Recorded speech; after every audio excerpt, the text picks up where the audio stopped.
Hello, everyone. Hi, I'm David Book. I'm the editor of Tripwire, which is a poetics journal. And I don't know, about 5 years ago, Steve and I started talking about co-sponsoring an annual series on translation and what we call cross-cultural poetics. And so the Poetry Center at SF State has been kind and gracious enough to provide institutional support, and my thanks to Steve and the Poetry Center team. I'm really excited about today. Part of the general idea of the series is to bring people together who are working various ways with issues surrounding translation, but how do I describe this? Well, in a very general way, with a focus on the kind of activist, or let's say a repertoire of activist impulses and desires, as opposed to, let's say, to make another generalization, I will just translate books and I'm kind of a medium for translation and put them into the literary market. So it's why Steve and I, actually, we both have the same idea of inviting Alana today. And I guess that's really about it, because I want to turn it over to Zêdan. And I will say there are some Tripwire issues, including the special issue on translation, the most recent issue, which has a long interview with Zêdan, who I only knew about thanks to Alana, and some pamphlets, some translation pamphlets. And I hope you enjoy. I don't know, I'm sorry, I haven't finished my coffee. That's good, that's fine. You don't need to hear more. Thank you. This is Zêdan. What's that? Yeah. Zêdan will take it from here. Is that enough? Yes.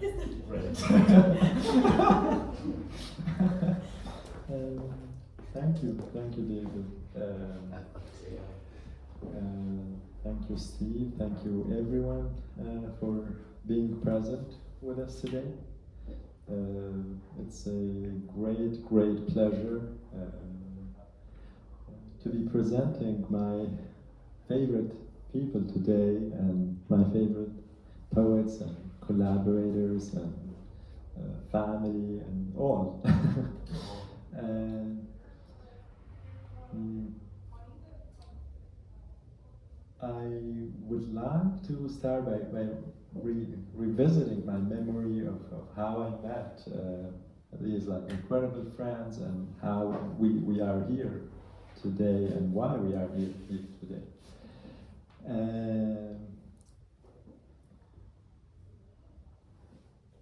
Back in around this time of the year, actually in 2016, I met Alana for the first time in the city of The Hague, where I attended school, and would move from the dorms back to the camp, then from the camp where I lived back to the dorms.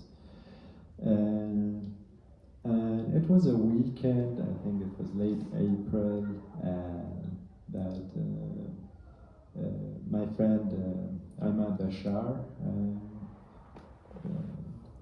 called me and said there would be a workshop, but Ahmad was maybe a little misinformed, or maybe that was our perception of whoever, non-Iraqi people that visited the camps or the Yazidis were either journalists or humanitarian workers. So Ahmad told me that there is this American journalist that is visiting us and wants to meet with the poets of the community. So I said, okay, a journalist is someone that seats you in front of a camera and asks you to speak. And a workshop is a place that you go and where nothing happens. So I was actually disinterested, but then he said, no, come, we're gathering for poetry and community,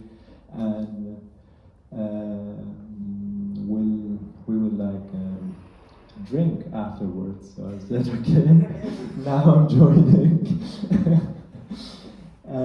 Then I was actually back in Zaho for the weekend. I would go back home on weekends to see family or to see friends in the camp.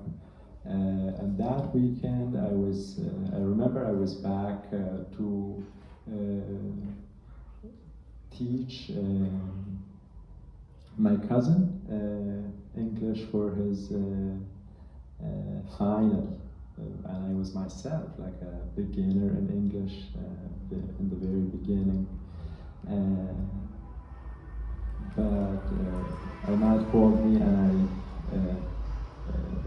delayed that tutoring for my cousin, and I went back to the Hague in the early morning.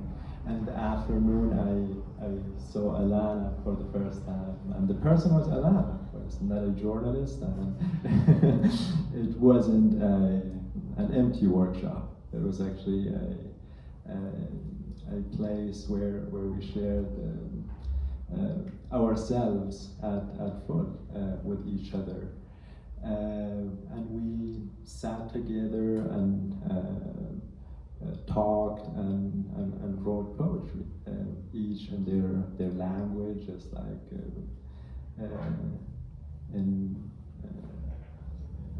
we even played like some surrealist games of like writing together. And I remember they put me like on like to Alana's left, Nawaf Ashud, our friend, and he's also a poet, organized that, and he asked me to sit to Alana's left because I could read some English, although I told Alana that I couldn't read her handwriting, so she had to write like in a different way for me to understand, which I appreciated. And Nawaf was on the other side, and he wrote in English, and so he would write in English, pass to Alana, Alana would write in English, and pass to me. I would read Alana's work and write something in Arabic in response to it, then pass, and then it would move around in Arabic and Gurmanji and English between like nine poets, including the two of us. Yeah, and I had the poem we wrote together typed like in my phone, but later my phone actually I told Shook once that my phone drowned in the river, the Tigris River, and I lost everything in it with my phone. And I don't know if anyone has those poems from that day. And then we parted ways, and actually it was only in 2018 that we reconvened again, and I met Shook for the first time. It was like a great pleasure, greatest pleasures of my life. And Shook with Griyar and Kashkul's team organized this reading for us with me and 6 other Yazidi poets. They weren't all the same poets that we worked with in the same workshop with Alana, but there were some of them there present. And on that day, we read poetry again at Kashkul at the American University.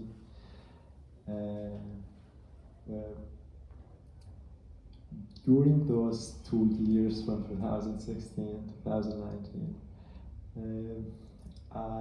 I wrote, but I was also working at a kindergarten, and we would make like plays, theater for the children. And at some point, I got a camera and wanted to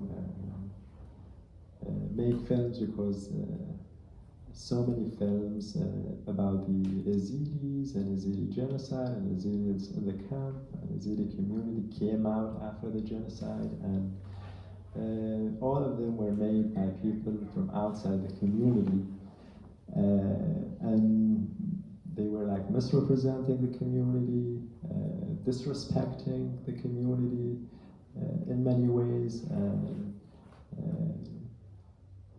I thought I have a camera and I couldn't like make a film with these children that I was working with.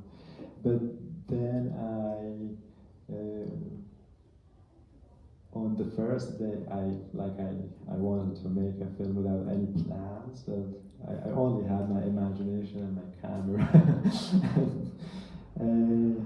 On the first day, the first scene we were doing with children, the Asayish, which were like the Kurdish forces, they confiscated the camera, and then they took the SD card from me, and they asked me to sign a pledge not to make like any films in the camps without permissions from the Asayish.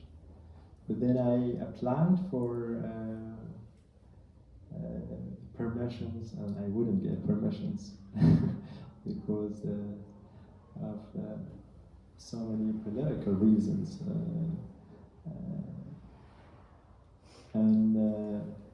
But like with my camera, I kept taking photos. Then when my school reopened, I had to sell that camera and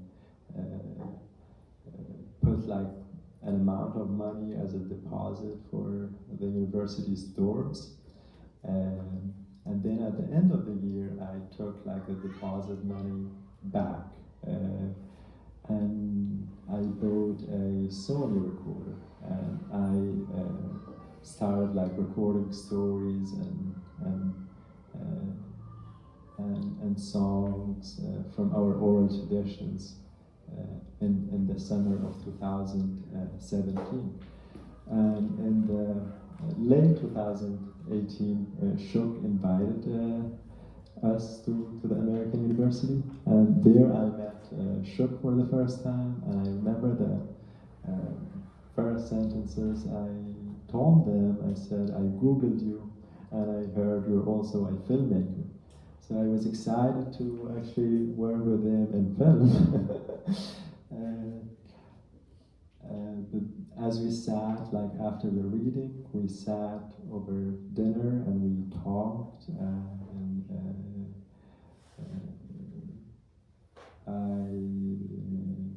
some sort of like complaint because we didn't have like much access to books and contemporary poetry and translation.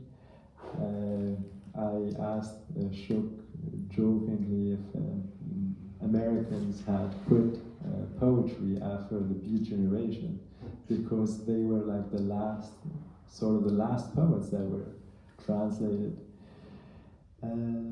As we talked, we realized we share like a lot of interests in,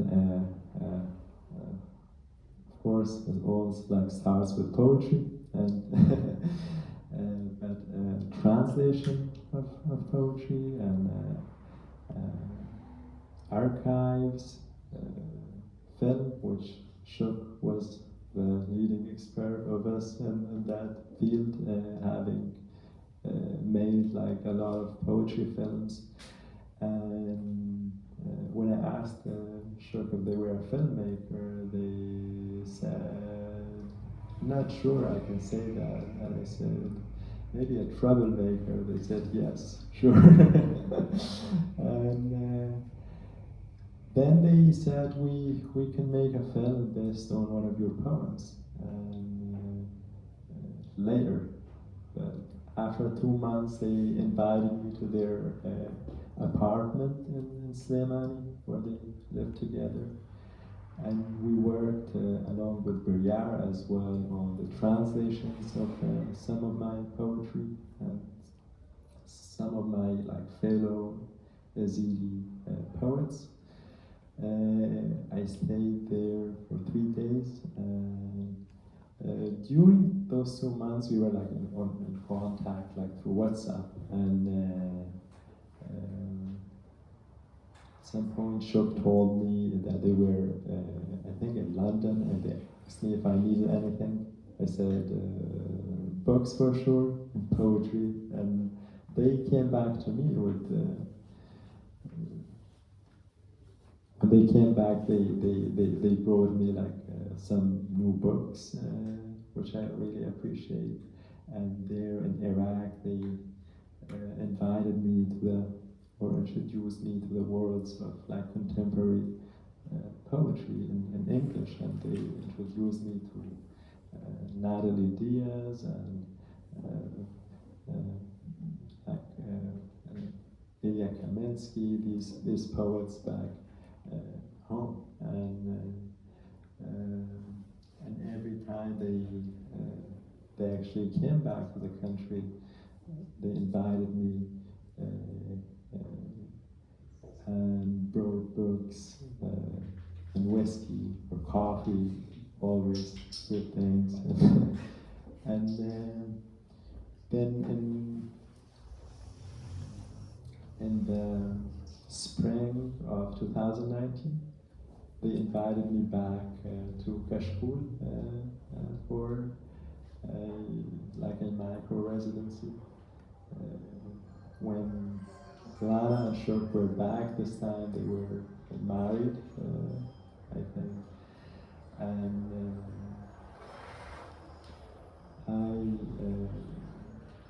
then we on that micro residency. I had to delay it for a week, I think, because a car hit me right on the day I was planning to travel to them. And then when I got there, we were. You say that like it's so exceptional, but I think that was the 7th time that it happened. Yes. We were all very worried, but it's a common problem. Yes, it was common. We worked on poetry from Rojava and more of my poetry again, more of my fellow Yazidi poets again, and we became closer. We spent more time together, and then I joined Kashkul after that, and we've been working together ever since, and we've been to so many different places. Their relationship has been transformational for my life. I was with them. I was working with all the things I love and care about, all the memory work with the archives, all the imagination work with the writing and the translation, and ever since this friendship has made my world just bigger and bigger every day, and I'm really grateful for them, and I'm happy to be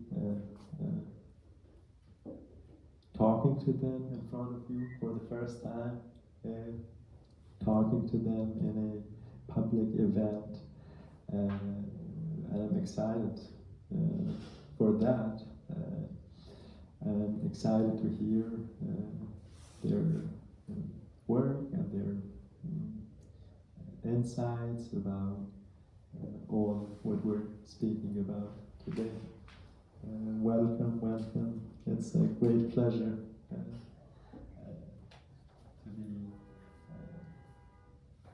talking to you today in front of this like amazing group of people and friends.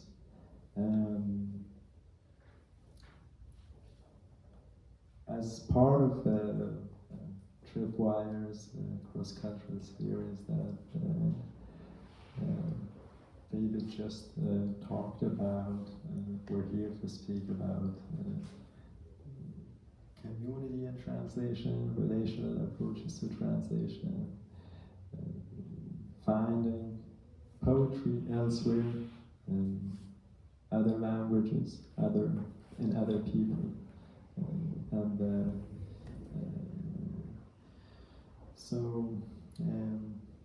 Today we're here speaking from the House of Poetry, and we're speaking about translation, archives, writing, film, community.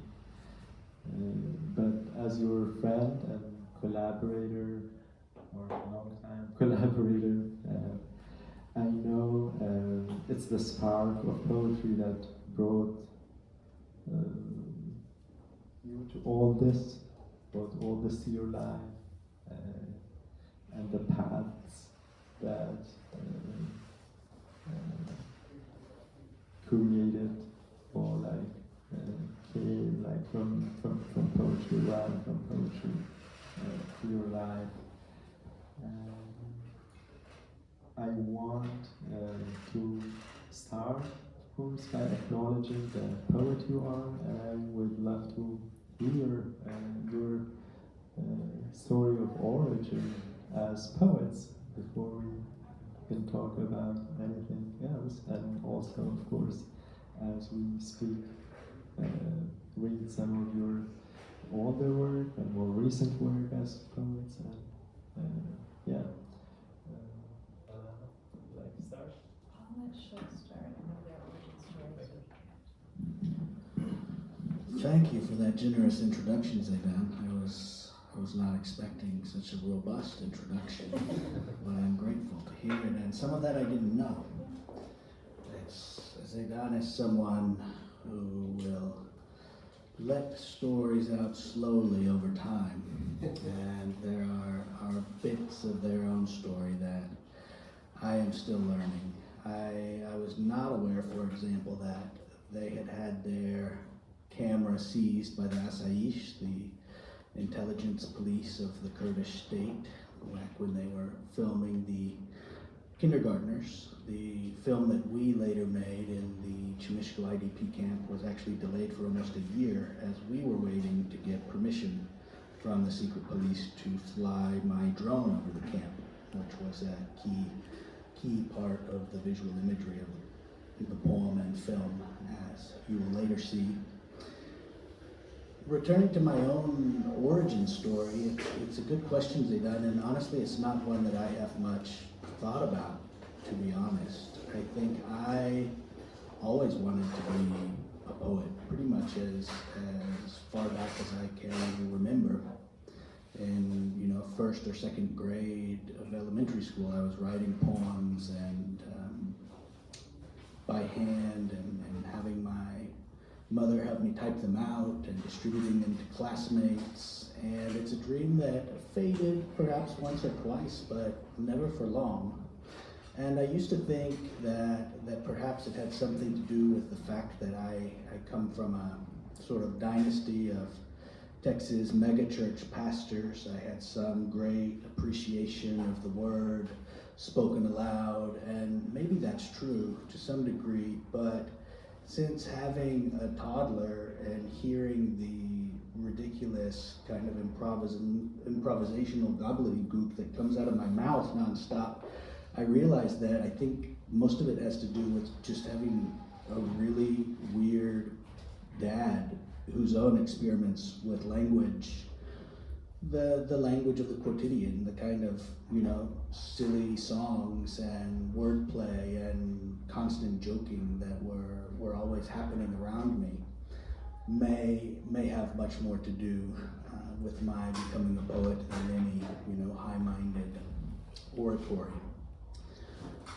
I think growing up a child in Latin America, the child of two US Americans in Mexico and Costa Rica, definitely had a lot to do with the poet I became, and perhaps I'm still becoming. I think for me, translation was very much a part of my poetics since before I knew that literary translation existed, because I lived in translation. Translation was just a fact of life, a mode of relating to the world. So I think that definitely shaped me. And then I think later, you know, as a young person, as a college student, I didn't come up through the English department. I was a linguist at that time, very much a descriptivist, and very much, you know, kind of had a chip on my shoulder, I think, about being a descriptivist, and, you know, really finding the prescriptivism of the English department to be quite inherently classist or exclusionary. And over time, you know, that perhaps I've mellowed, I'm not sure, but that's how I came to translation as well, through my work as a linguist, through my work with languages that were under threat for a variety of reasons, whether it was the 35 Native American languages still spoken in Oklahoma, where I was an undergraduate, many of which have fewer than a dozen speakers, or later, you know, the African languages I encountered in my work life in my early 20s, and then later on, you know, moving to Kurdistan and working with Kurdish and other languages that had been oppressed by states, the states that oppressed the people that spoke them. So I think that's been something that's a thread I can see going back very far, you know, back to when I was 8 or 9 years old and would overhear women in the market in Mexico City selling vegetables speaking Nahuatl, you know, and wondering about it. Yeah, I think my interests as a poet have always been very much centered on language as a medium of expression, and language as a political instrument, I think, in some sense, and also on the development and not just development, but perhaps the joy of the idiolect, you know, the unique way that every person speaks, and the kind of overlapping contexts that lead them to talk the way they do. So that's probably the closest thing I have to an origin story. I'm going to think more about that though, and see if I can come up with a slightly more dramatic arc for the next time someone asks me. Yeah, in the beginning there was the work. I'm not sure how much more dramatic it gets than telling your parents at 8 years old that you're going to be a poet. So my origin story is very different. I didn't know what I was going to do, because the only thing I was good at was reading books, and I was pretty sure that no one really paid you to do that. And the other thing I was good at was running. So I tried that for a while, and then my knee blew out, and I thought, okay, better get back to those books. That's the only thing you got. And I was a fine workshop poet, as these things go. I mean, we all know the economy of the undergraduate workshop, of the MFA. We all know that economy, what those workshops are like, and who gets attention in them and who doesn't. And I was very much a part of that system. And then during my MFA, there was actually a very serious focus on translation. And especially one professor who I respected a lot, because, and this was something I loved about my MFA program, every time there was a lecture, and they would reference a poem, they would read the whole poem. And I loved that in an analytical space that was also a creative space, they were spending so much time giving the work time, not just their thoughts on the work. And one professor did this absolutely religiously, and at one point I pulled him aside and I said, okay, I'm no one to you, but what do I do? How can I push myself? And he said, translate. Find great poets in difficult languages and yoke yourself to them. Throw yourself on their mercy and see what happens. I was like, great, how do I do that? And he was like, you just do. I was like, right, but like, how do I get started? He's an academic poet, right? How do I get started? What do I do first? Is there a prompt? What am I doing here? Is there a reading list? And he was like, no, you just start. And I walked away being like, well, that was the least helpful thing I've ever heard, and I was almost angry about it. But it stuck with me. And so I had my eye out. How am I gonna get started? What am I gonna do? I was a monolingual American poet. What do I do? How do I get started? And then I moved to Iraq to be a professor. 3 days into the country, they said they needed an English department. I was like, that sounds cool. I'd love to help with that. I was 25. They said, sure, why don't you run it? And I was like, oh, that's not a thing we do. That's not a good idea. And they were like, well, it's kind of you or nobody. And I was like, okay, well, I think the department should have translation. And they were like, okay, great. Have at it, Haas. And so that was what we did. And really, getting started, there is no way to do it. So when my professor said, just get started, what he meant was, there is nothing I can tell you. You get started in your own way. You take your own data, you figure out what works for you and what doesn't, you pay attention to the people around you. You'll be getting feedback based on what's getting published, based on what you enjoy, based on the readings you give and how your audience responds to you, based on your community. And look at that data and see where you go next. The data I had at that time was that my students were 99% English language learners. 99% of them spoke at least 2 languages, but like upwards of 75% of them spoke more than 3. It was a tremendous confluence of languages, a tremendous confluence of politics. And what happens when you think pedagogically about a department, forming a department, and you're responsible for these students speaking English well at a very high level, but you also know that they're English language learners who have massive life experience, they're adult English language learners. You don't want them to be bored with language. You want them to be really excited about it. You want them to care about the difference between on, with, by, beside.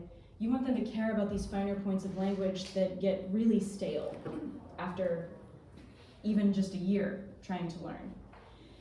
And what I found was that my students were incredibly loyal to their poets.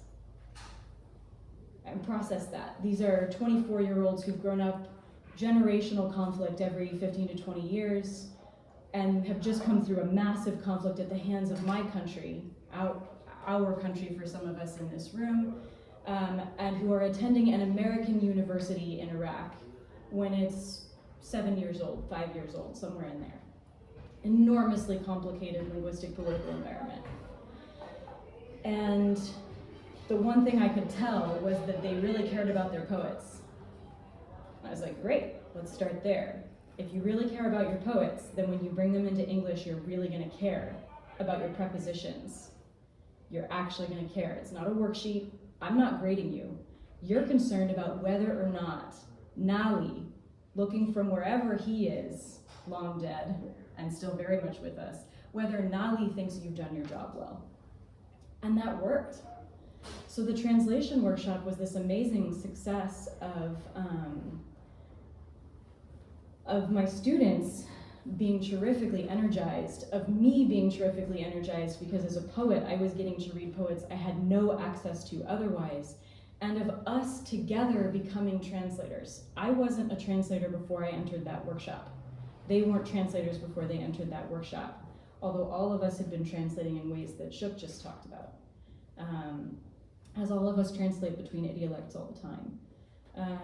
And that was it for me. That was it for my students. We were all hooked. We did a public reading at the traditional tea shop in town, which was a traditional gathering place for literary events over decades. And it was the first time that all of those, I mean, there were 7 languages at that reading. And we were just thrilled. It was just so fun and exciting. And we all felt really lucky to be there together, introducing these poets to English, introducing these poets in between dialects of Kurdish that had never been translated between before, or at least had not been translated between for 100 years or so. It just felt like an honor to be with each other and a joy to be with each other. That approach has now become a big part of who I am, but it really began incredibly organically, because someone told me, get started, try something bigger than yourself that you might really fail at, and go ahead and fail with people you really care about. And that's the origin story. Thank you.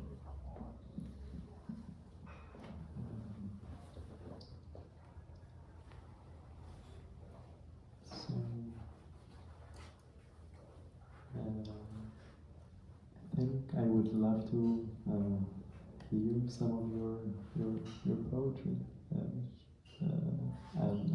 we've all translated in collaboration with each other, but we've also all translated each other, which is nice. And I would like you to read some of your work, and I would maybe read the translations in Arabic and Kurmanji. So,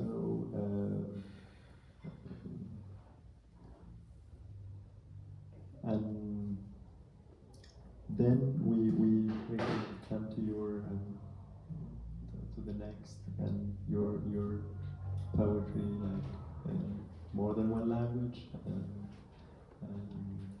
your practice of poetry in more than one language. So yeah, why don't we read something from our obsidian tongues and our dream state.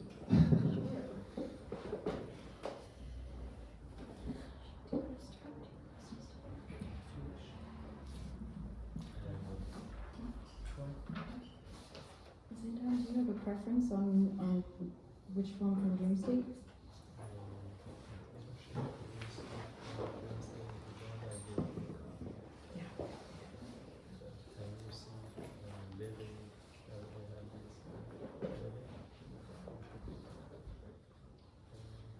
Do you want to start with Hanusi?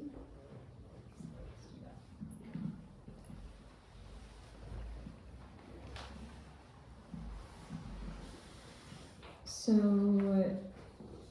the other thing that Zêdan and I talk about pretty constantly is listening. We call ourselves listening creatures. And part of what Zêdan and I have done over the last, few years is listen through oral history and oral archiving, which is something that's really important to us both. I came to the archive because it didn't feel responsible to translate in Kurdistan without archiving.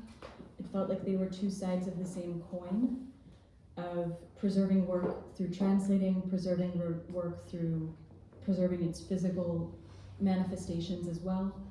And the more I worked in archives, the more I realized that archives tell a very specific story and are usually built through dominant cultures, and persecuted or embattled cultures thrive through oral history, being able to tell history idiosyncratically, individually, and to build up a narrative of what happened, quote unquote, by amalgamation.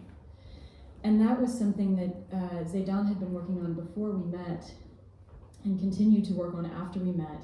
And then when they came to work at Kashkul full time, we focused on oral histories a lot. And they actually ran and founded a project with Imad, the poet you heard about before. This poem I'm going to read to you, I think my poetry came alive when I began focusing on oral history, because I got to hear so many voices, and it was just my job to listen and make space for them, which is honestly so lovely. It's really fun. I don't know how you can sit in an interview with anyone for any period of time and not fall in love with them a little bit. It's a total mystery to me. And so this poem is from a man I interviewed in Mosul. We were doing what we call Frontlines Oral History, so in 2016, when the Islamic State was still in the city but being pushed out by coalition forces, we were following that front line, interviewing people, not about their worst days, but about their best, trying to understand what Mosul was when it was pluralistic and cohesive, which wasn't that long before the Americans came in 2003. So this poem is from that time in Mosul. I am your nightingale, a little jumpy thing you call Hanusi. When you ask me to kiss you, I peck your ear. When I see how much my kiss pleases you, I pull at your lobe with my beak. We play hide and seek on the table edge. I know the sound of your horn in the driveway. I know how to dive at your daughters to drive them from you, to make more space in your hands for me. I am Hanusi, and you make my life walk.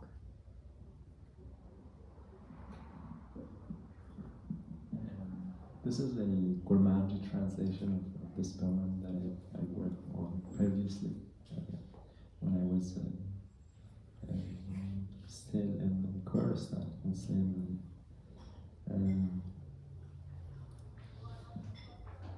از بلبل تما بيتككي هوريك تجير بيجي حنوسي قابا تتخوازي از نماش بكم از نكلكي الكوهي تدري قابا تعينين مارشا من شقا استب كيف تكم از دنجي هورنا ناس تكم تكوجيل از نزعم شاوا الباكتشي تا نوكركم تا از وان بدن بيخوال تا از جي خوال دستي تدا فرحتر بكم از حنوسي وتباش زاني شيانا من سلنقا بيخي شكرا.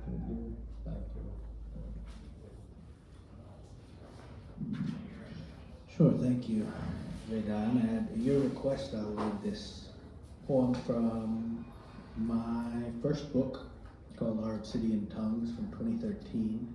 It's a poem called The Pin that is an entry from a long forgotten project called the Encyclopedia of Phallic Miniatures. And it actually began in translation.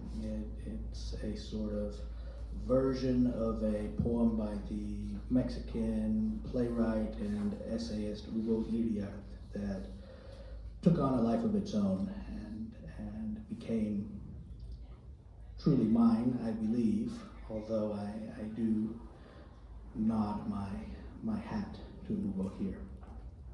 The Pin. Skeleton? No.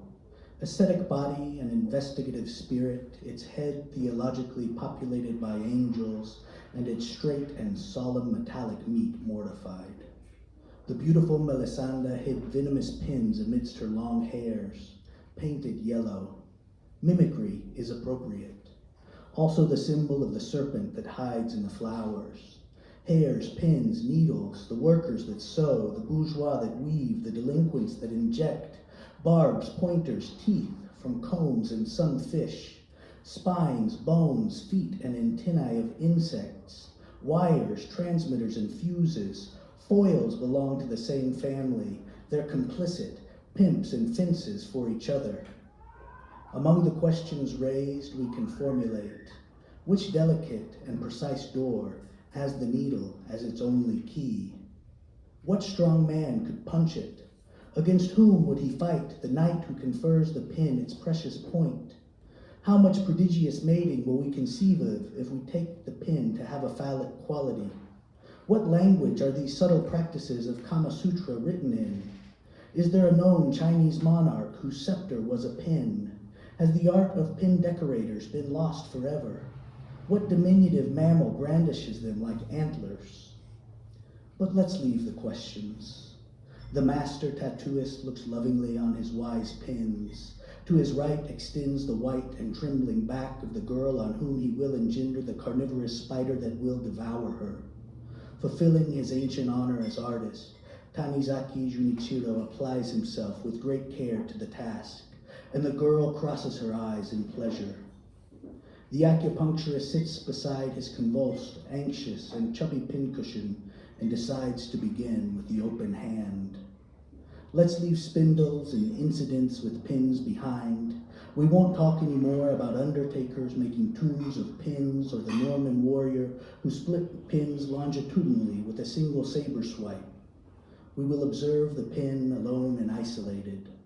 What is it? It's a monument, a Giacometti meditator, a Brancusi statue, a perfect obelisk erected in the forest.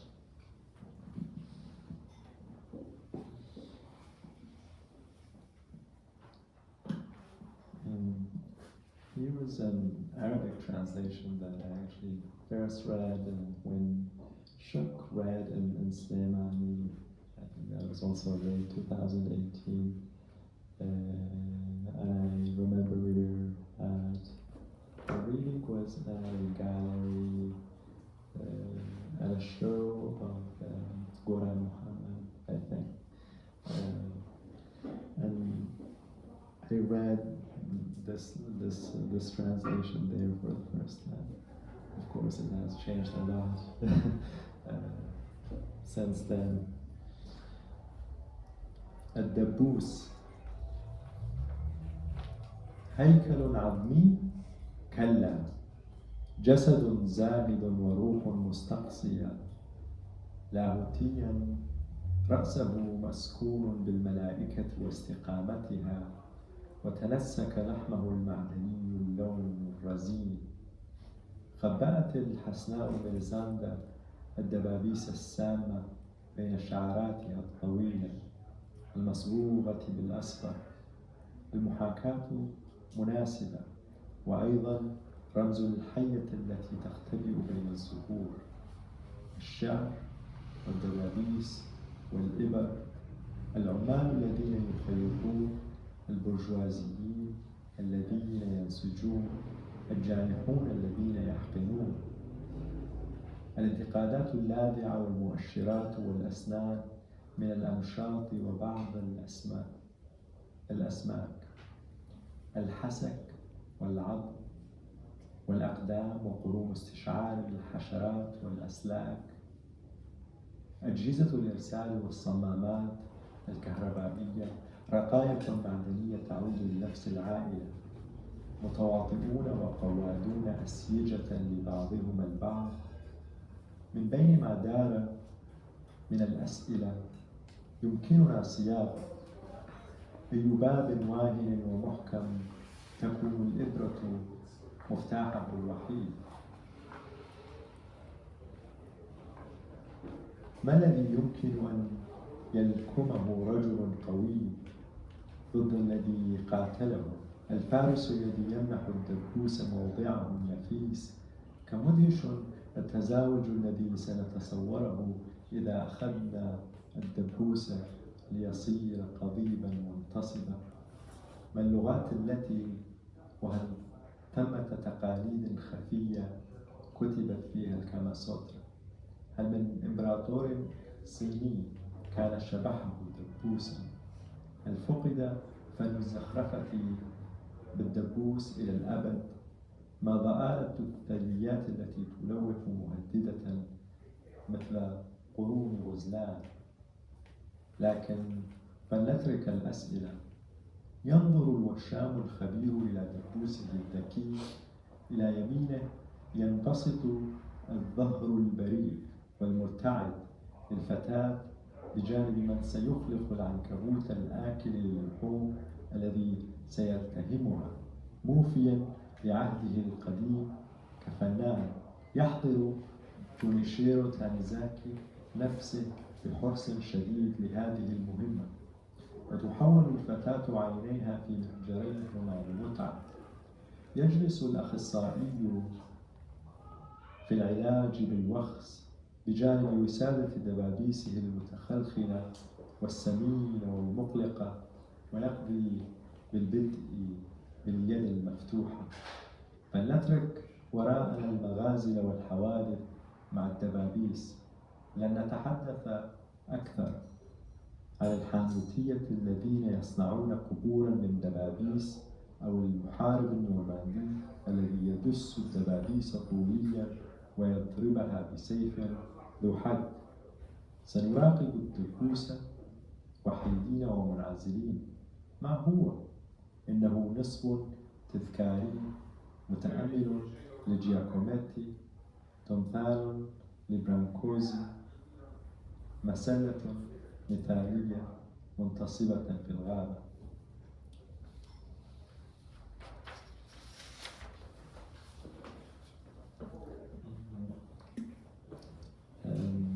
Shock, since you are a multilingual poet, Alana, I hope you are too, Kabuki. Shock, your upcoming book, or book in progress, Atlas Estelar, is in Spanish. You've previously written this book in English. Part of this upcoming book was published in Spanish and English self-translation with a self-translator's note.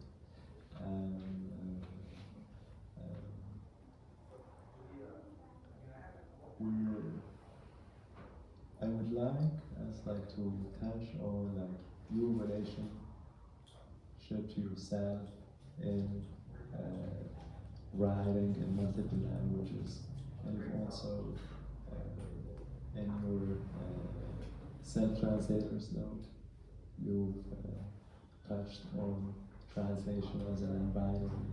So I would invite you to talk more about that and read the poem for us, if you wish.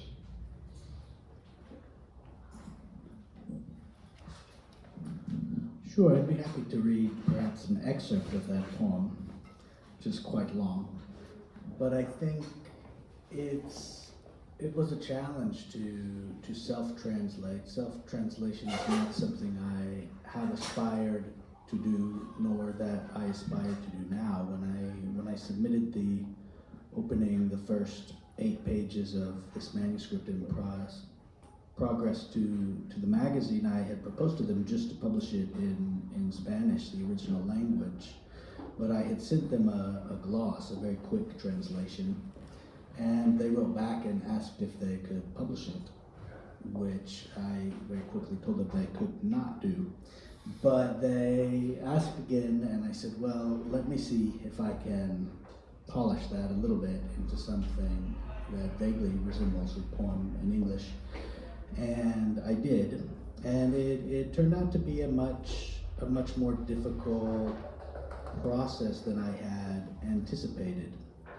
I think I had initially been resistant to self-translation because I thought it was much less interesting than having someone else translate it. Part of what I love about translation is the new life a text can take on, which has to do with the target language, but also with the practitioner, with the translator, whomever they may be. And I found in translating myself, I mean, I speak a very different Spanish than I do English, I think, because of the nature of when I learned that language and the context in which I've used each of them. And, you know, as a poem that very much emerged from, it almost feels like it's a poem that's emerged from a different brain, at the very least a different part of my brain. So translating it, I found, required a new sort of intimacy and perhaps a vulnerability that I was not accustomed to having to tap into in translating text by other people. And yeah, I'm not sure. I don't intend to translate this whole book. I don't know that it will be, or who might do it. Perhaps I could be convinced, but that's not my plan now. I will read a short excerpt from it. This is from the June. Thank you. This is from last June's issue of poetry, and I'll skip ahead to the section about California. This is a book-length poem called Atlas Estelar, and this beginning section is called Escenografía Etimológica, which in English I have rendered as scene with etymologies. Dicen que el nombre de California viene del árabe, Jalifa. Dicen que nos llegó por medio de un poeta, Garci Rodríguez de Montalvo, que en el siglo XVI acuñó un variante de la palabra Jalifa para nombrar a una isla que inventó en una de sus novelas. Sabed que a la diestra mano de las Indias hubo una isla llamada California, mucho llegada a la parte del paraíso terrenal, la cual fue poblada de mujeres negras, sin que algún varón entre ellas hubiese, que casi como las Amazonas. Dicen que los españoles, al verla por primera vez, pensaron que la península de Baja California era una isla rebosante de riquezas e infieles. Y aunque no es isla, aún se ahogan los niños que intentan cruzar el surco hambriento que la divide en dos. They say that the name California comes from the Arabic, Khalifa. They say that it came to us by means of a poet, Garci Rodríguez de Montalvo, who in the 16th century coined a variant of the word Khalifa to name an island he invented in one of his novels. They say that the Spanish, at seeing it for the first time, thought that the peninsula of Baja California was an island brimming with riches and infidels. And though it's not an island, children still drown attempting to cross the hungry furrow that divides it in two. Dicen que es el cuerpo de agua más peligroso en todo el país, the All-American Canal. Dicen que ni un nadador olímpico podría ganarle a la corriente. Y el canal es un cementerio demasiado efímero para cartografiar. Y en la fosa común del condado de Imperial, cientos de ladrillos conmemoran sus peregrinos vencidos. Cada doe un dominó caído, cada sueño enterrado un astro extinguido, el cielo reseco del desierto su único testigo.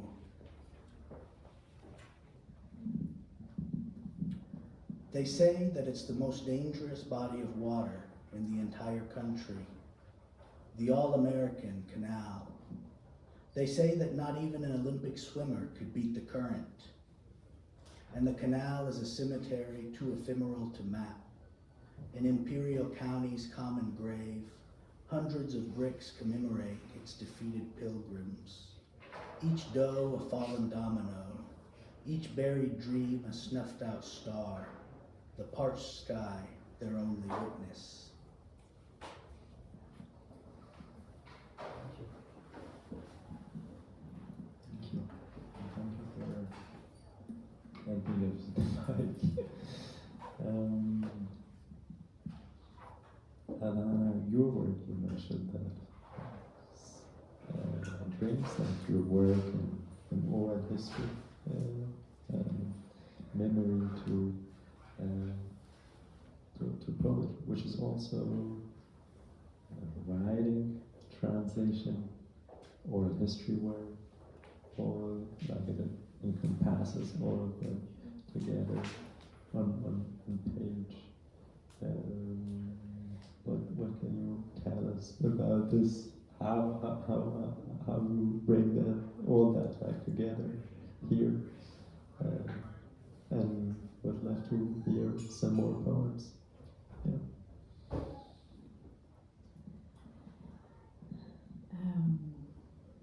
I was thinking about this today in preparation for this event, because we had spoken about this conversation being about relationships and how relationships serve translation, maybe serve to prevent it from being extractive.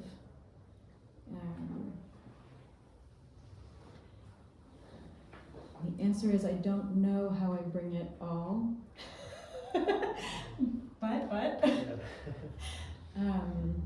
but that's because it's always changing. Because relationships are always changing and people are always changing. So if I'm paying attention, then whatever approach I'm taking changes too.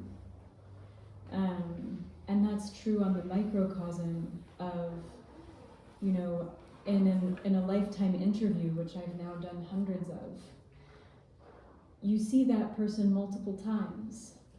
That person is in a different state each time you see them, as are you. The first time I met Zêdan, the reason we did a workshop and not a reading was because of this book that I was there, and my very first book, translated with an amazing group of women. And I did not know that Arabic was a language that the people in that city had been forced to speak and learn, and found that out at the last minute, and decided absolutely not would I deliver a reading in English and Arabic in a community that had just suffered genocide partially because of the language they speak. So then the question was, now what? We're on a reading tour and we're not giving a reading. What are we doing now? And if we're doing a workshop, then we had to do it in translation in a language I also did not speak, which is a dialect of Kurdish that Zêdan speaks and I don't. And our dialects of Kurdish are relatively mutually unintelligible for all practical purposes. So, yes, how do I bring oral history and all of these other things into the writing? The real answer is it changes all the time, because if something is relational, it changes all the time. And sometimes that is deeply frustrating and filled with disappointment and frustration and grief, and sometimes that is exciting and energized, and you feel all of the possibility and none of the loss. So I guess maybe we could read two poems, one of which is about possibility and one of which is about loss. Okay, all right. And Zêdan hasn't mentioned this, of course, but they've been reading in 3 languages, one of which they grew up forced to speak and one of which they taught themselves because it was outlawed. So when I met them, they were an Arabic language poet, and when I re-met them, they had taught themselves how to be a Kurmanji language poet. And now they are here in California practicing being an English language poet. So if we're talking about how many languages these people up here are capable of, I thought that was worth noting. Zêdan, would you like to start in possibility or loss? You lead us. Oh dear. Maybe let's start with the possibility, and loss is possibility too. Let's do this one, yeah. So this is pulled from a series of long interviews I did with a sheikh in Kirkuk, which is a contested city in Iraq. His name is Sheikh Yusuf Talabani. He and his family are just really unspeakably wonderful, and you're about to hear why from him.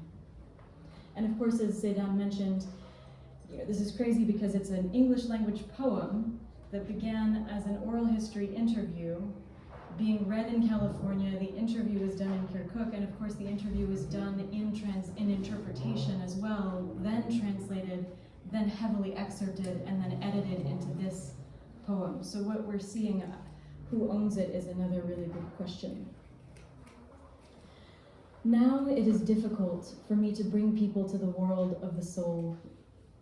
Islamic radicals make it difficult. They say, this is right, this is wrong. They fuck our minds. No one who holds truth tortures people with it. Which is the wrong Islam? That which pits its believers against all else.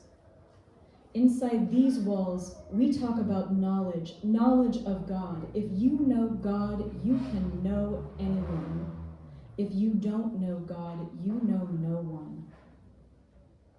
You, a stranger, a woman of a different religion, come here to me. Some would criticize me. How can you let her in here? But the truth is that you and I deal in creation, God's creation. I confront you as a diamond of God. A prayer bead at rest is in worship. A Persian poet says, no matter my location, I pray facing the wall. You are my only intention. You, a stranger, you came through the invitation of the sheikh, but the purpose of your visit is this: writing, knowledge. The basis of this work is intent.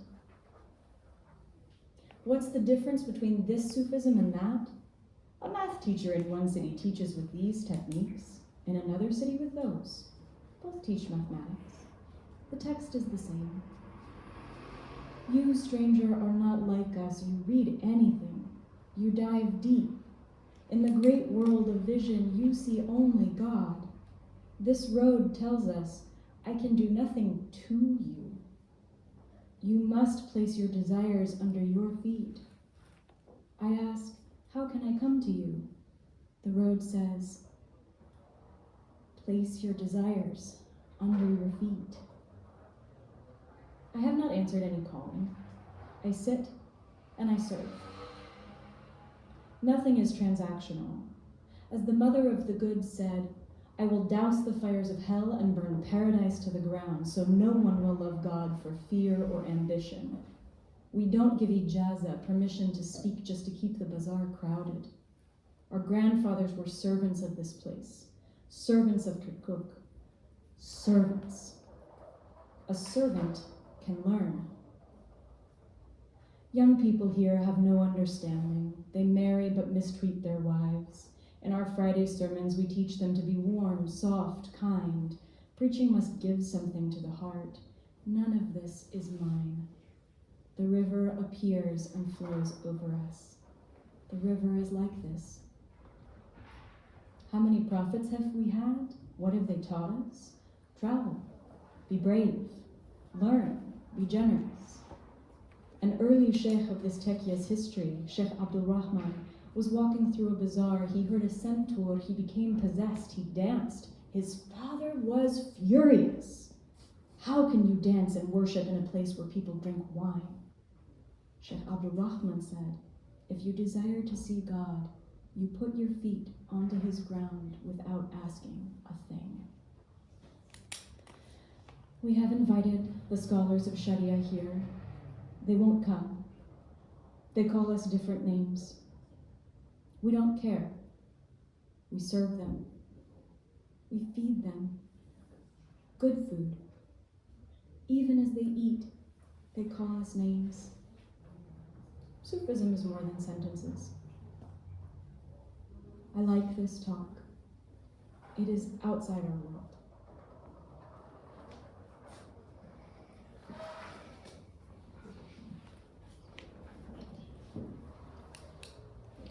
الآن يصعب علي جلب الناس إلى عالم الروح.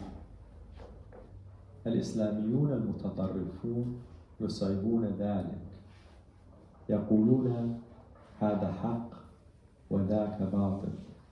إنهم يعبثون بعقولنا.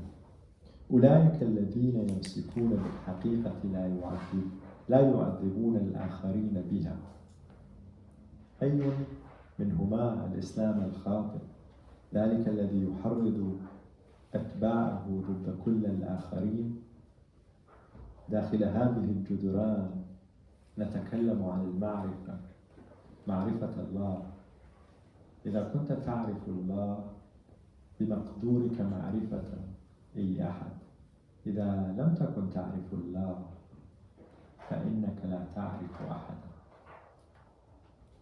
أنت غريبة وامرأة من دين آخر آتية إلى هنا.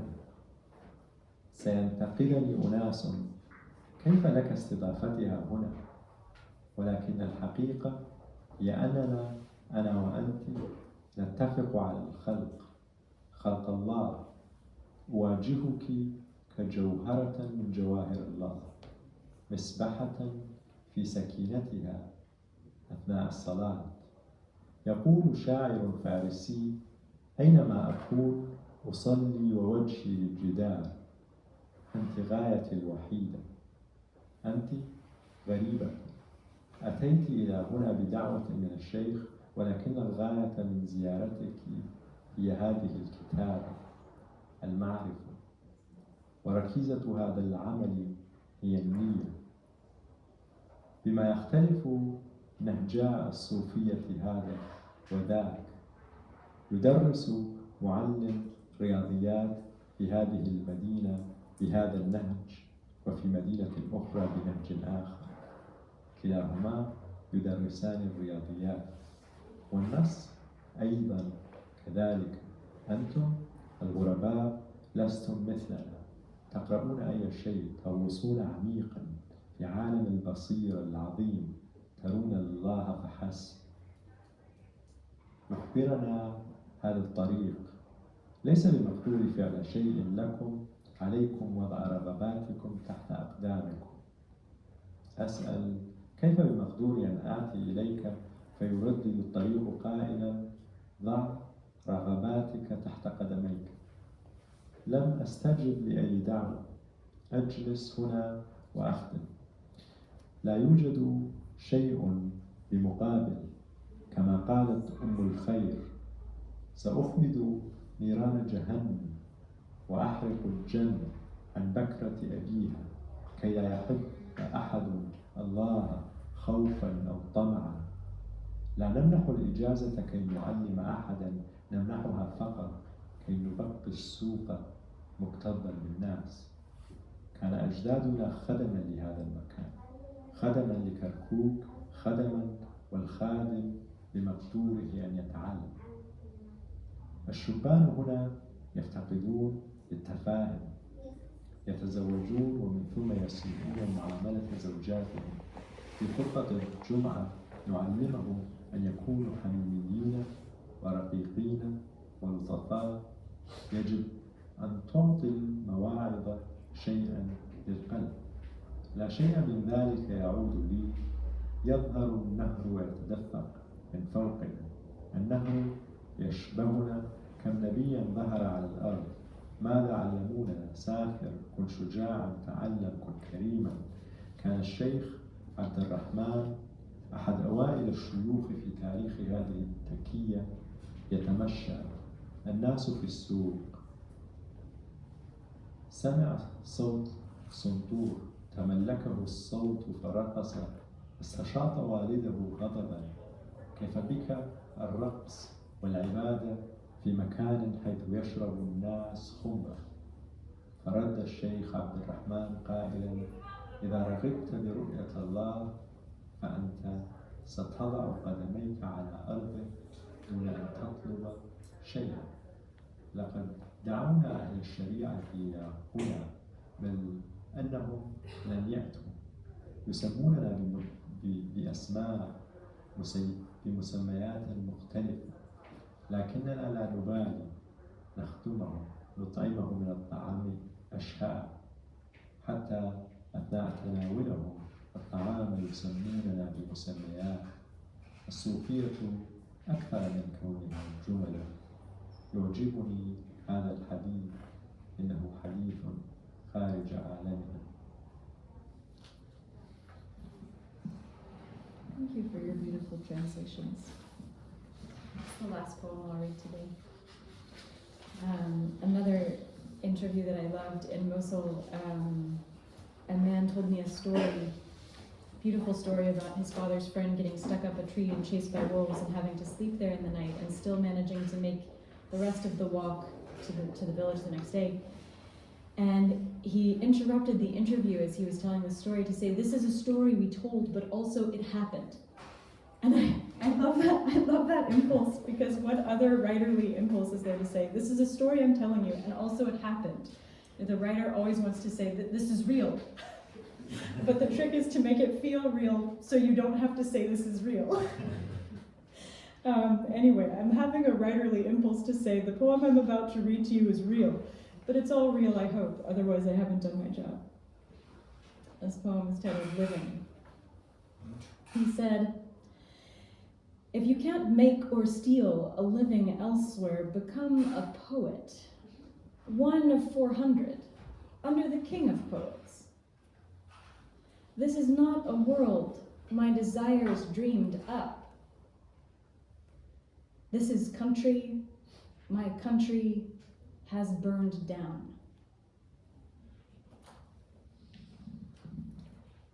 رزق.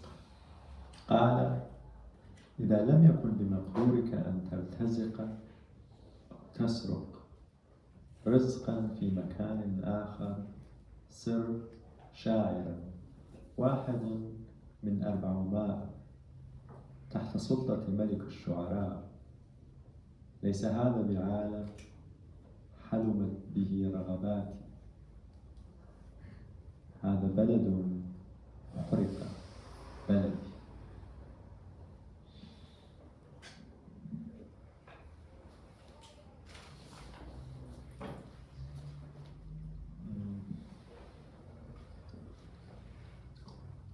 Now I would like to move to your translation, where you're publishing, where you're editing, your film,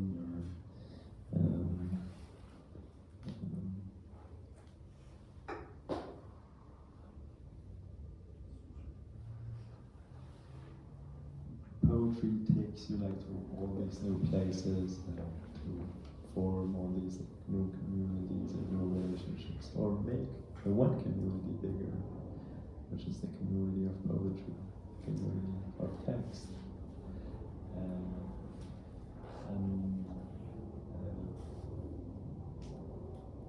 Most like recently you've worked with poets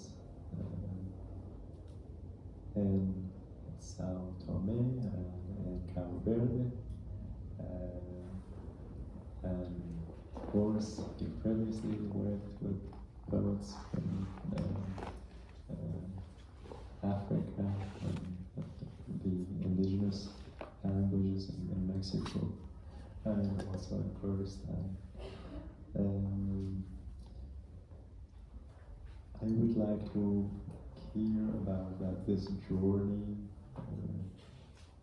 where it started, where is it going, where is it now, you know, and the perfect relationships that came out of it, and the community that it has formed. I appreciate that succinct small question. I, since 2013, have been an editor and publisher of books in addition to my work as a translator. And since that time, I've translated about 20 book-length works from Spanish, Portuguese, Isthmus Zapotec, Soke, Arabic, and Kurdish, and published over 50, translated from over 40 different languages, including the first ever literary translations from Lingala, Uyghur, and several other indigenous languages from around the world. So that's a pretty big possible narrative to spell out here. But in the interest of time, I'll share a couple examples that I was thinking about as I was kind of meditating on what a more relational model of publishing translations might look like. And we've talked about, you mentioned, and in this program's description, the word extractive was used. And I think, for me, a lot of the model of publishing that I've kind of stumbled into through my work at Phoneme, my US-based nonprofit publishing house, but also the publishing projects I have in Mexico and the Kurdistan region of Iraq, they almost all emerged through relationship and through my relationship with poets or translators who weren't able to otherwise find publishers, and typically because they were deemed insufficiently commercial or too eccentric, or there wasn't deemed to be a legitimate or important enough readership for these books. And one of the coolest things that's happened, I think, in publishing books for a primarily English language readership in the United States is to see how these publications have affected the communities these works originally come from. Sometimes in less tangible ways, but sometimes in very tangible ways. And I brought a couple examples that immediately came to mind. The first one is this was my first ever chapbook of translations that came out when I was 23 in London with the Poetry Translation Center. It's the Isthmus Zapotec poet Victor Terán, who we actually hosted here at Medicine for Nightmares last July. And we did a tour of the UK in 2010 with a few other Mexican poets to celebrate the centennial of the Mexican Revolution. A lot of fun. And I went to see Victor at his home in Juchitán on the Isthmus of Tehuantepec, where Isthmus Zapotec has about 100,000 speakers and is relatively healthy compared to many of its neighboring languages, but still, really only a generation away from extinction. And when I got to his house, I'm a vegetarian, have been for many years, and he, knowing this, had prepared a generous feast of armadillo baked in its shell, like 8 dozen turtle eggs, like dehydrated shark salad. It was like I could not have dreamed up more of a nightmare. But of course I was grateful, and tried a bit of the iguana cooked in a sauce with its own eggs. It was wonderful. But at his house I saw what looked first glance like a copy of this book. And as I walked over to it to pick it up, kind of to reminisce, this is a year or two after that tour, I saw that it was made out of a totally different paper stock. And then I realized it was a pirated edition. And it turns out, I asked Victor, what's this? Who made this? He's like, oh, I did. And I was like, you pirated our book? And he's like, yeah, I had to make a lot more copies to distribute here. And I was like, well, why do people want copies of the book here? He's like, oh, everyone wants them. It turns out that, for Victor and for, the 1,000 people who bought the bootlegged copies of his own book, the fact of being translated into English, a language very few of them could read or understand, was an incredibly empowering act, because it, to them, really meant that their language and culture, that their literature was deserving of a much wider audience than it had been granted by the dominant Spanish language literary culture that had for decades, centuries even, basically assigned it to a lesser category, to, you know, a folkloric category, to something sub-literary, at least in the high-minded sense of the English departments I will continue to badmouth. And I thought that was really cool. Victor's made a really strong argument that things like being translated into English, a language which obviously is a language of domination too, that has oppressed so many other languages, can in this particular instance be an incredibly empowering act that contributes towards a language's health and very survival. Because, you know, a big part of Victor's mission as a writer and language activist is to convince young people that speaking Zapotec is cool, to convince them that using it as a medium of expression is cool and special. And, you know, that's, I think it's in no small part due to Victor's work that today you see young Zapotec rappers like Huchi Rap who are using the language. And, you know, there are a number of younger playwrights, and you sometimes hear Isma Zapotec plays on the radio.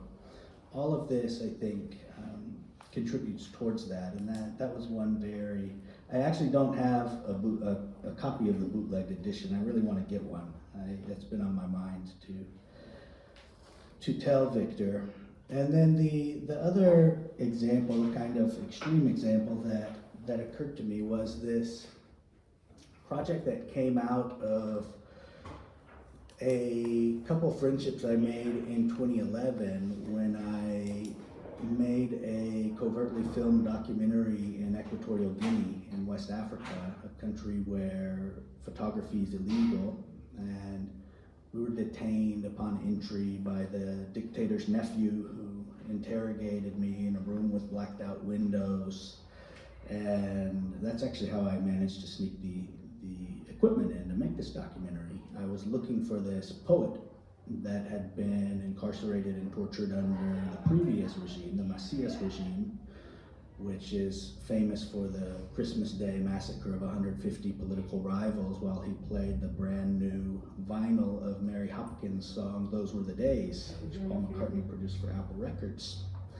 And through that visit, through the film that I made, featuring this poet, whom I did find eventually, I met this remarkable artist and writer who together wrote the first ever graphic novel from Equatorial Guinea. And their premise was, what would be the worst possible thing that could happen to dictator Obiang, who since the fall of Gaddafi is the longest serving head of state in the world. And they decided that it wasn't that he be deposed in a violent coup, it wasn't that he die of cancer, but rather that he have to spend a single day as an ordinary citizen of his own country. And they made this incredibly disrespectful, hilarious graphic novel, and I translated it, and my publishing house put together this limited edition for the big event that Obama put together, where he invited the president of every African state, save perhaps Western Sahara, in DC, and we distributed it there. And then the next year, we made a smaller edition in the original Spanish in this format that was intended to be more hideable, because we used a diplomatic connection to smuggle 5,000 of them into the country of Equatorial Guinea, where they were very popular. And kind of like books in Cuba back in the day, you know, people would read them and pass them on. Sometimes, you know, in Cuba, people would often write their name in them before they passed them on. In this instance, it was significantly more dangerous. it did actually lead to the illustrator being arrested, and he was held and tortured in Black Beach prison for about 6 months. But he's now safely in Spain.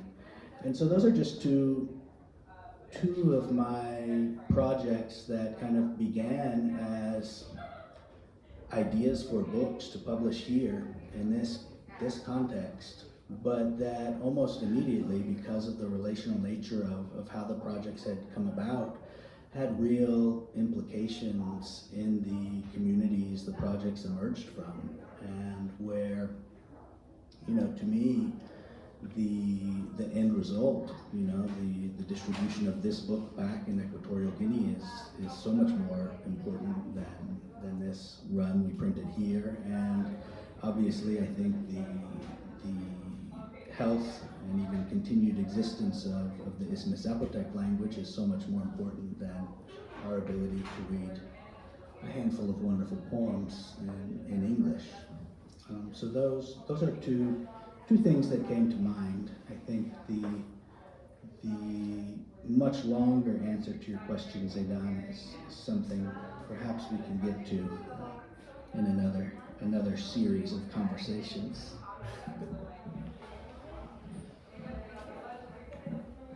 For sure, we'll keep having the conversation until we know more and more.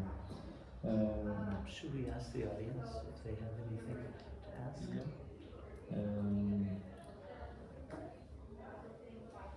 The audience, we can give you some time before we finish. Sorry, we didn't give time here.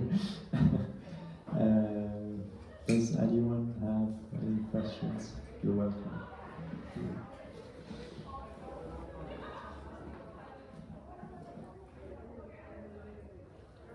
We can pass the mic to you if you want.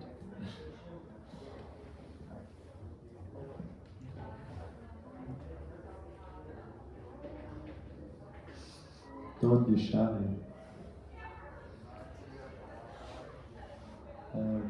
You brought so much to us that it's like we're letting it settle and bounce around, you know. We'll call you at 2 a.m. Yeah. Yeah. I'll give you Zêdan's number for that. He's up at that time, working. I have one more question for you. You talked about the confluence of languages in class, and wonder if Kashkul emerged from there as like a transition collaborator, and what can you tell us about like the experience of Kashkul? And of course it was like a meeting point for me and Shem where we met, and it's been bringing the artists of the country together as well as with artists from the, you know, abroad. And yeah, I'll do that quickly. I didn't realize that it was unusual to have co-translators. I also didn't realize that the historic practice of co-translation was absolutely extractive, where the collaborator was obscured on publication, obscured through discussing the process, where people who had no exposure to a language would translate entire books from that language and then not discuss how that access was possible. I call them dictionaries on legs. Like, if the dictionary has legs, it's not a dictionary anymore. I didn't know the history of all of that, and when we went actually to publish this book, it was controversial. They didn't want all the names on the cover. And very, very calmly I said, well, that's fine, we don't have to publish the book. Because it didn't make any sense to me. And that's really where Kashkul emerged, was from this place of, there has to be a way to create a corner of the world in which equity and equality and just a couple meters of justice are possible, and where artists and scholars can come together in celebration and collaboration, trusting that they will not be erased and also trusting that people are desperate for that and really excited for it. So that's where the collaborative where Shook and Zêdan eventually met came about from, was the formalization of a process that had been in the works for probably about 6 years. And we're 6 years strong now, and like Shook, now we have 60 co-translators out there, and thousands of pages in translation, and the gallery where Shook read was a show that Kashka was putting on with an artist. It's been a wonderful, I think people were really excited for that to be true, even in some small measure, even in some limited capacity. What is the meaning of kashkul? Kashkul is a word that means begging bowl. It's originally from a Sufi context where they would travel around, some very decorative, some very plain begging bowls, and people would put food in and it would all sort of get mixed together. And then it eventually came to mean something more like commonplace book, where scholars and poets would travel around to various experts in theological and artistic topics and learn from them and write down little bits and pieces. So the book became a begging bowl of sorts. And when we were thinking about who we wanted to be and what we would build, I thought that kind of begging bowl, that kind of commonplace book, where everyone is themselves and creating something that is a reflection of themselves, would be really exciting to reach for. So it was aspirational as a name. Thank you.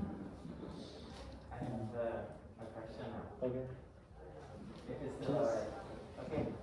I'm thinking of how different languages will have words that don't exist in a different language.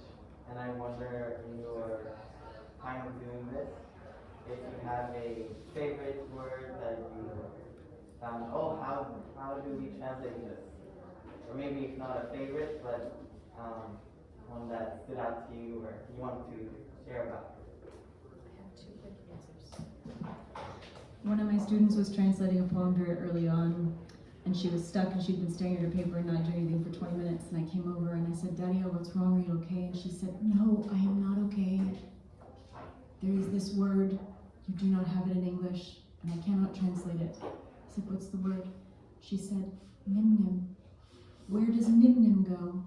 And it means light rain. There's no sweet way to do that. It was her grief over Nimnim that I remember. My favorite success is a word that's invented in Kurdish. Kurdish is really good at inventing words. And I didn't know how to translate it because it's enormously sexual and enormously playful. And meant to be also enormously insulting about the female members of a rival poet's family. And about something they're able to do with their lips. And I finally came up with the phrase "nether clap," and I was intensely proud of myself. So there you go, Nimnim and nether clap. I don't think I can top those. No, come on, it's gotta come on. I don't think I have that. Alright. Thank you everyone for being here with us today. Thank you. It's so beautiful.